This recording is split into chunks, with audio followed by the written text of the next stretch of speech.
Hello students, तो welcome to next lecture of geometrical optics. इस lecture में हम लोग बात करेंगे कंडीशन फॉर नो इमर्जेंस की। पिछले लेक्चर तक हम लोगों ने मिनिमम डेविएशन के बारे में पढ़ा और प्रिज्म के वेरियस कंसेप्ट्स देखे और इंपॉर्टेंट फॉर्मूलेस डिस्कस किए हम लोगों ने। ओके, तो आज हम लोगों को पढ़ना है कंडीशन फॉर नो इमर्जेंस या कंडीशन ऑफ नो इमर्जेंस, यानी रे ऑफ लाइट प्रिज्म के दूसरे साइड से बाहर ही नहीं निकल रही है। तो ऐसा किन कंडीशंस में हो सकता है देखते हैं हम लोग। चलो, सपोज ये हम लोगों ने एक प्रिज्म बनाया, ठीक है, इसका एंगल ऑफ प्रिज्म है ए, ठीक है। अब यहां पे ये रे ऑफ लाइट इंसिडेंट हुई, ठीक है। यहां पे जहां पे इंसिडेंट हुई हम लोगों ने क्या कर दिया, नॉर्मल बना दिया, ठीक। अब ये रे ऑफ लाइट यहां पे रिफ्रैक्ट करेगी, ऐसा जाएगी, है ना। अब यहां पे भी हम लोग क्या करेंगे, एक नॉर्मल बना लेंगे,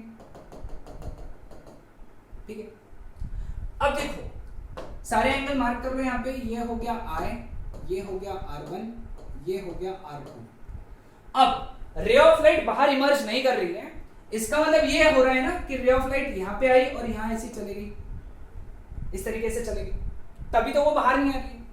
यानी हम लोग ये भी समझ सकते हैं कि यहां पे क्या हो रहा है, यहां पे हो रहा है TIR, टोटल इंटरनल रिफ्लेक्शन हो रहा है यहां पे। ओके, अब TIR हो रहा है, इसका मतलब ये जो है R2 that should be greater than IC, है ना। R2 should be greater than IC, तभी तो जाके TIR हो रहा होगा, है कि नहीं। और रे ऑफ लाइट बाहर निकलने के बजाय अंदर के अंदर चला गया, मतलब this is the condition for no emergence.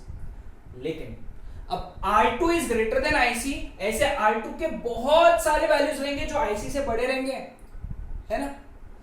R2 के बहुत सारे वैल्यूज रहेंगे, ऐसे बहुत सारे वैल्यूज रहेंगे किसके, R2 के, जो IC से ज्यादा रहेंगे और जिसके लिए नो इमर्जेंस होगा। हम लोग क्या हर वैल्यू के लिए कंडीशन ऑफ इमर्जेंस निकालेंगे क्या, नहीं, हम लोग कंसीडर करेंगे R2 का मिनिमम वैल्यू जहां पे नो इमर्जेंस हो रहे हैं, है ना। सपोज R2 का 20 डिग्री है जहां पे नो इमर्जेंस हो रहा है, 30 डिग्री है जहां पे नो इमर्जेंस हो रहा है, 40 डिग्री है जहां पे नो इमर्जेंस हो रहा है, 90 डिग्री पे इमर्जेंस हो रहा है। मतलब हमको 20 डिग्री R2 की जो मिनिमम वैल्यू रहेगी जहां से नो इमर्जेंस हो रहा है, इस वैल्यू के लिए हमको क्या निकालना है, कंडीशन निकालना है, ठीक है। ये एग्जांपल है। लेकिन अब देखो ये ट्रायंगल, देखो ये ट्रायंगल में अगर ये वैल्यू मिनिमम है R2, तो R1 क्या होना चाहिए, मैक्सिमम होना चाहिए। अब ध्यान देना, तुमने बहुत अच्छे से समझना, क्योंकि ये कहीं पे भी ऐसा दिया नहीं इतना डिटेल में, तो समझ लो। जब R2 मिनिमम है तब ये ट्रायंगल के हिसाब से R1 मैक्सिमम होना चाहिए। ट्रायंगल के अंदर दो एंगल्स है ना, R1 R2। अब अगर R1 मैक्सिमम है तो I भी मैक्सिमम होना चाहिए, I क्या होना चाहिए, मैक्सिमम। लेकिन वी नो दैट I की जो मैक्सिमम वैल्यू है वो 90 डिग्री है। I की मैक्सिमम वैल्यू कितनी है, 90 डिग्री, ठीक है। अब स्नेल्स लॉ अगर हम लोगों ने लगाया, sin I upon sin R that is equal to mu, okay. लेकिन I की वैल्यू अगर 90 डिग्री डाला मैंने, sin 90 degree upon sin R1 रहेगा यहाँ पे, sin R1 is equal to mu की जगह क्या डाल सकता हूं मैं, 1 अपॉन sin IC। TIR का फॉर्मूला है ना, mu is equal to, sorry, IC is equal to sin inverse 1 by mu, है ना। तो वहां पे हम लोग वहां से लेके आए वैल्यू, sin 91 है तो 1 upon sin R1 is equal to 1 upon sin IC।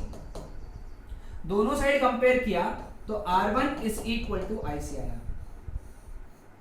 ठीक है। R1 की वैल्यू कितनी आई, IC, ठीक। ये दो डब्बे बहुत ध्यान से देखना। अब ये साइड में मैं दोनों साइड में R1 ऐड करूंगा, दोनों साइड में R1 ऐड किया तो IC प्लस R1 हो गया।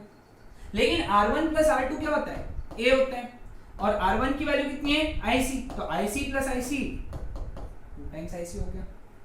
2 नीचे आ गया तो क्या बन गया, A/2 is greater then IC, है ना।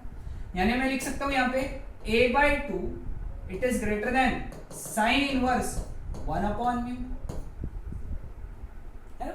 sin inverse 1 upon mu, sin inverse इधर चला गया तो क्या बन गया, sin A/2 is equal to, sorry, equal to नहीं,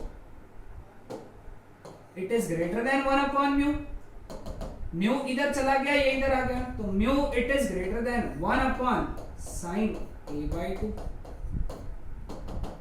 तो mu it is greater than 1 upon sine a by 2 is cosec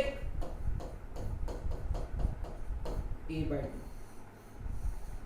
so this is the condition for no emergence, यानी जब refractive index is greater than cosec of angle of prism upon 2, उस case में there would be no emergence at all. Okay, तो ये condition तुमको याद रखना है, बहुत इंपॉर्टेंट है।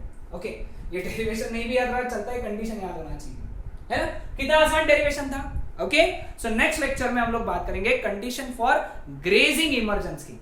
किसकी? Grazing emergence.